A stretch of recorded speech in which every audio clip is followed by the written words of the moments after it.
না করে আমি কোনোদিন মরবো না। বিষ্ণু ইসলাম আমাদেরকে জানিয়েছেন তোমার জন্য যে রিজিকের বন্দোবস্ত, যেই অ্যালটমেন্ট আছে, সেটা ভোগ না করে, উপভোগ না করে তুমি মরবে না, এবং সেটা আপনি উপভোগ করবেন, আপনার কাছেই আসবে।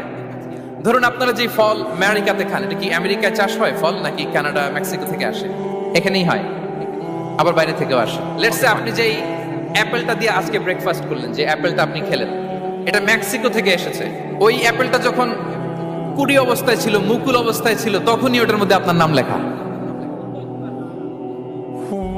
এর মধ্যে কত পাখি এসে ওই গাছে বসেছে, কত মুকুল নষ্ট করেছে, ওইটা নষ্ট করে নাই, কারণ ওইটা আপনি খাবেন।